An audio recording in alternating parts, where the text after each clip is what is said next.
Welcome to Truth Report. I'm Alex Truth. And I'm Maya Clarity.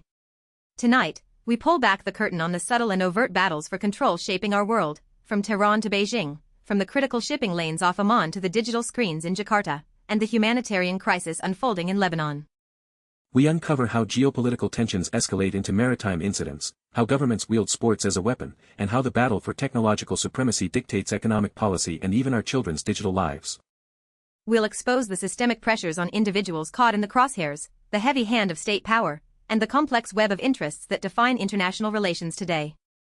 This is not just news, it's an investigation into the forces that seek to control our narratives, our freedoms, and our future. Stay with us, because the truth, as always, is far more complex than the headlines suggest. Our first story takes us to Iran, where a chilling development casts a dark shadow over the world of sports.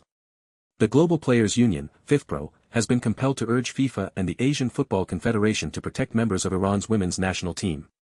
This urgent plea comes after a state TV presenter publicly branded the players traitors for not singing the national anthem during their opening match at the AFC Cup. This isn't just about football, it's a stark reminder of the intense pressure and severe consequences for even symbolic acts of defiance against the Iranian regime. This incident, first reported by Al Jazeera, highlights a deeply disturbing pattern of state-sponsored intimidation. Imagine being a professional athlete, representing your country, only to be vilified on national television, not for your performance, but for your silence, a silence that speaks volumes about dissent. Indeed, Alex.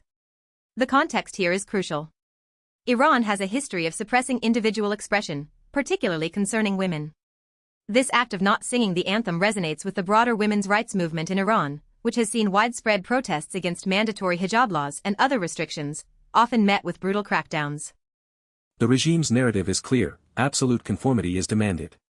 The state TV presenter's comment isn't just an opinion, it's a message from the apparatus of power, designed to instill fear and quash any form of dissent, however subtle.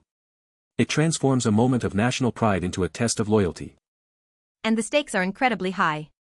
For these players, a televised accusation of being traitors can lead to severe repercussions, from being barred from playing, to financial penalties, and even threats to their personal safety and that of their families.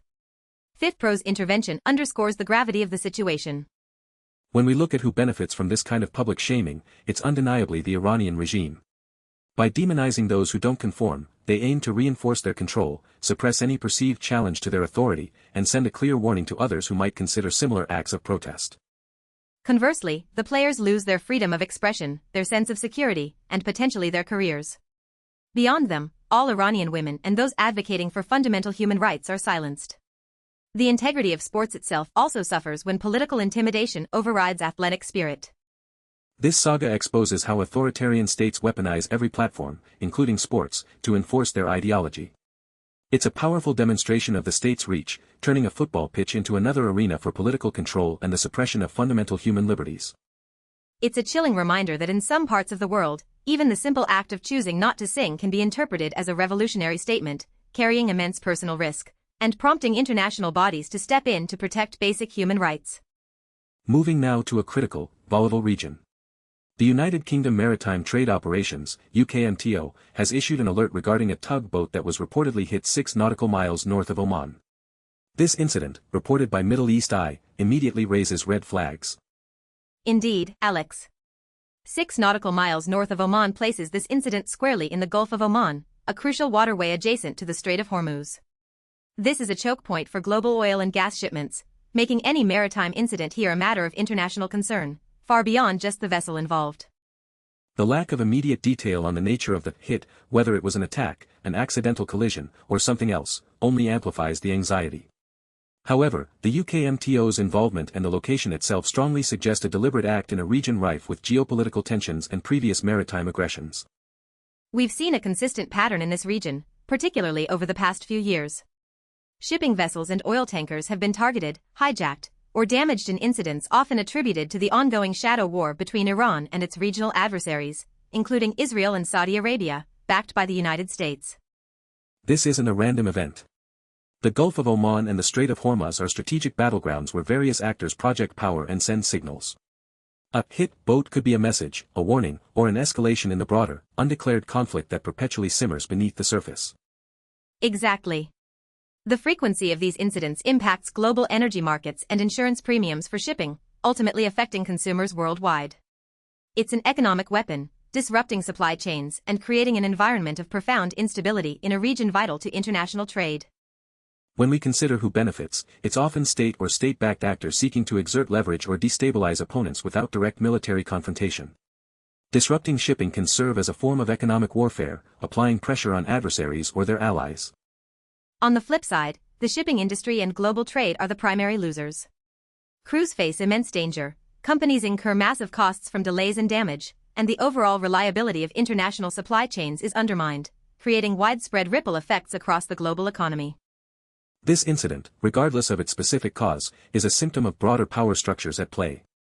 It's a reminder of the fragility of maritime security in contested zones and how regional proxy conflicts can directly threaten international commerce and stability. It underscores how strategic waterways become arenas where geopolitical struggles are fought, sometimes with devastating consequences for seemingly neutral parties. The incident off Oman is another data point in a worrying trend of weaponizing global maritime routes. Our attention now turns to a deepening humanitarian crisis in Lebanon. The Social Affairs Minister has announced that approximately 500,000 people are now displaced within the country, a staggering figure that points to profound instability and suffering, as reported by Middle East Eye. 500,000 people, Alex, that's nearly 10% of Lebanon's entire population uprooted from their homes. This isn't a singular event, it's the culmination of multiple compounding crises, a devastating economic collapse, political paralysis, and escalating border clashes with Israel since the October 7 conflict. The economic crisis alone has pushed millions into poverty, devaluing the currency, collapsing public services, and triggering mass emigration. Now, the added burden of 500,000 internally displaced persons, IDPs, places an unimaginable strain on an already failing state infrastructure and humanitarian organizations. Many of these displacements are directly linked to the intensified conflict along Lebanon's southern border, where Hezbollah and Israeli forces engage in daily exchanges of fire. Villages are being evacuated, livelihoods destroyed, and the constant threat of wider war looms over the entire nation. The humanitarian implications are dire. Displaced families often lack adequate shelter, food, healthcare, and education. Children are particularly vulnerable, their lives and futures disrupted by insecurity and the absence of basic necessities. It's a crisis within a crisis. And the Lebanese state, crippled by corruption and political deadlock, is ill-equipped to respond. It relies heavily on international aid, which itself is often insufficient and difficult to distribute effectively amidst the chaos. The displaced become pawns in a larger geopolitical game. When we examine who benefits from this tragic displacement, it's a grim calculus. Certain political factions might exploit the chaos to consolidate power, or external actors might use the humanitarian crisis to exert influence through aid or support for specific groups. But the overwhelming losers are the Lebanese people.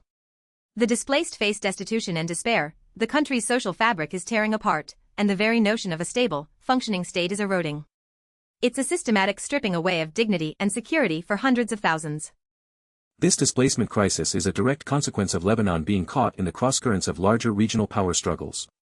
The proxy conflict between Iran-backed Hezbollah and Israel has transformed parts of Lebanon into a battleground, with ordinary citizens paying the heaviest price. It underscores the devastating impact of geopolitical rivalries on civilian populations when national governments are too weak or unwilling to protect them. Lebanon's 500,000 displaced are a stark symbol of a state caught in a perpetual cycle of external interference and internal fragility. Shifting gears now, we turn our attention to China, where the government has pledged full support for its technology sector with a broad range of new policies. This move, reported by the South China Morning Post, marks a significant pivot in Beijing's economic strategy. This isn't just a minor adjustment, it's a strategic realignment.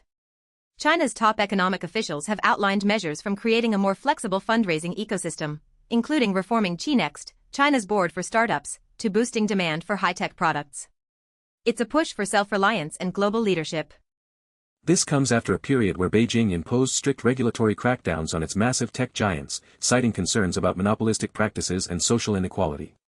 The new policies signal a clear shift towards prioritizing national technological advancement and economic growth above previous regulatory anxieties. The officials openly acknowledge that technological innovation requires high investment, long cycles, and carries significant risks. This candid assessment underscores the urgency Beijing places on domestic innovation, especially amidst escalating technological rivalry with the United States. The U.S. has implemented stringent export controls, particularly on advanced semiconductors and AI technology, aimed at curbing China's technological progress. These new Chinese policies are a direct countermeasure, an ambitious push to overcome external barriers and foster indigenous innovation at all costs. By making it easier and quicker for companies to refinance and access capital, China is essentially doubling down on its state-backed industrial policy. This isn't free market capitalism, it's a highly directed approach to achieving strategic technological independence and global competitiveness. When we analyze who truly benefits from these sweeping new policies, it's unequivocally the Chinese tech sector, particularly companies aligned with Beijing's strategic goals in areas like AI, advanced manufacturing, and green technology. The government, in turn, benefits from enhanced national security and economic resilience. Conversely, foreign tech companies might find themselves at a disadvantage as China prioritizes domestic champions. Moreover, companies not deemed strategically vital might still face regulatory hurdles, suggesting a highly selective form of state support. This aggressive pivot exposes the core of China's state capitalist model. It's a system where the government not only sets the economic direction but actively orchestrates market conditions to achieve national objectives, demonstrating immense state power over corporate enterprise. It's a clear statement that in the global tech race, China is prepared to deploy every tool at its disposal, from capital allocation to regulatory frameworks, to ensure its ascendancy. This strategy has profound implications for global innovation, trade, and the future of technology itself. Our final story brings us to Southeast Asia, where Indonesia is taking a bold step in regulating the digital lives of its youth. The country plans to restrict access to some social media platforms for users under 16, effective March 28. This move, as reported by the South China Morning Post, marks one of the region's toughest measures yet to curb children's exposure to harmful online content. Communications and Digital Affairs Minister Mutia Hafid announced the regulation, targeting platforms deemed high risk. This initiative reflects a growing global concern among governments and parents about the detrimental effects of unregulated social media use on young minds. Issues like cyberbullying, exposure to inappropriate content, mental health impacts, and privacy violations have driven calls for stricter controls. Indonesia, with its vast and young population, is acting decisively. While the specific high-risk platforms haven't been fully detailed, the intent is clear: to create a safer online environment for minors, even if it means limiting access to popular digital spaces. This regulation, which will gradually stop children under 16 from holding accounts, represents a significant intervention into the digital landscape. It challenges the open access model that many social media companies have long operated under, forcing them to adapt or risk being blocked. It's a complex balancing act, Alex. While the stated goal is child protection, such regulations always raise questions about digital freedom, the practicalities of age verification, and the potential for government overreach into personal digital choices. When we look at who benefits, it's primarily parents and the Indonesian government. Parents gain a perceived layer of protection for their children, and the government enhances its control over the digital space, responding to public concerns about online safety and morality. The losers include social media companies, facing reduced user bases and the burden of implementing new age verification technologies. Children under 16, while supposedly protected, also lose access to platforms that are often central to their social lives and access to information, leading to potential circumvention. This policy exemplifies how nation-states are increasingly asserting their sovereignty over the digital realm, challenging the borderless nature of the Internet. It's a power struggle between national regulatory authority and the global reach of tech giants. It highlights a global trend where governments are stepping in to regulate areas once left to market forces, often driven by a perceived need to protect vulnerable populations or maintain social order. The Indonesian policy is a bold statement about who controls the digital frontier. What we've seen tonight, across these seemingly disparate stories, is a clear and unsettling pattern: the relentless assertion of state power and control, often at the expense of individual freedom, corporate autonomy, and regional stability. From Iran's silencing of women footballers to China's calculated economic interventions, and Indonesia's digital guardians, we see governments actively shaping narratives and regulating behavior. This isn't just about governance, it's about control over minds, markets, and social spaces. The incident off Oman and the humanitarian crisis in Lebanon further underscore how regional power struggles, often fueled by external actors, create immense instability and suffering. Ordinary citizens become collateral damage in these larger geopolitical chess matches. It's a world where sports, shipping lanes, and even social media are not neutral grounds but battlefields where ideological and economic wars are waged. The actions of individuals, from silent protests to daily navigation, carry political weight and profound risk. We're witnessing a global trend of states consolidating power, whether through overt threats, sophisticated economic policies, or stringent digital regulations. The pursuit of national interest or ideological purity often trumps universal human rights and open economic principles.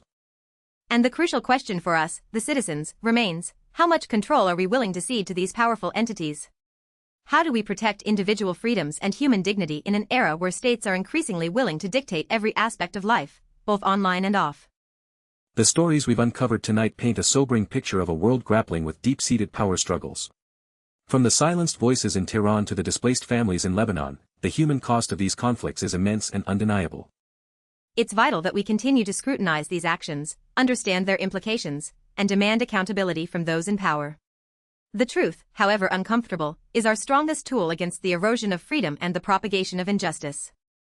We urge you to look beyond the headlines, question the narratives, and seek the deeper truths embedded in every crisis. Your vigilance is our greatest defense against those who seek to control our world. For Alex Truth and the entire Truth Report team, I'm Maya Clarity. Thank you for joining us. We'll see you next time, with more investigations into the stories that truly